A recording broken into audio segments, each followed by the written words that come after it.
One of the big misconceptions I see with a lot of amateur golfers with trying to create power is the feeling of how we create power, and trying to swing the club too fast, out of balance, and trying to hit the ball way too hard.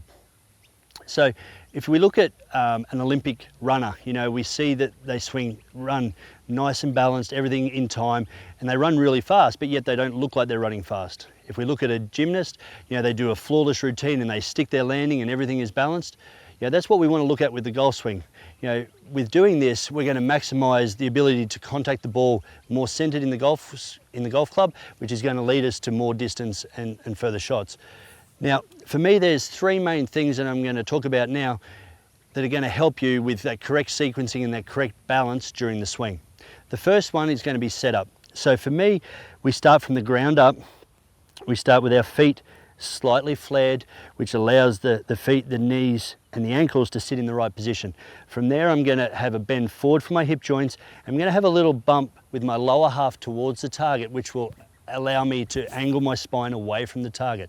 This is going to give me the ability for the arms and the body to work in the right direction. So it's going to allow me to load correctly into that backswing. So again, the proper setup, feet, knees, a little bit of bump, shoulders back, so the scapula sitting back, which allows the arms to function properly, and that's going to allow me to move my body.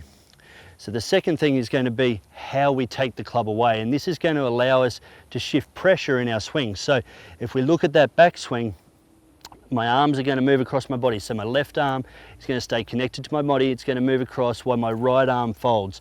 We can see that there's not a lot of change in this angle. The club face is nice and square and it's down that toe line. So again, if we look at that, arms are moving across, right arm's folding. I'm shifting pressure into my trail leg. I'm actually not moving weight, but I'm shifting pressure into that trail leg to load me into that backswing. Again, good setup. Take away, load into that trail leg, and then the last part is going to be swinging through to a balanced finish position. And for me, this is one of the big keys, because a lot of golfers tend to want to hang back and try and help the ball in the air to hit the ball harder. So to control the contact of the golf ball, I want to make sure that I'm swinging through to a much better balanced finish position. So let's put that all together. First of all, good setup. Nice balanced takeaway, and then we're going to finish nice and balanced in that finish position.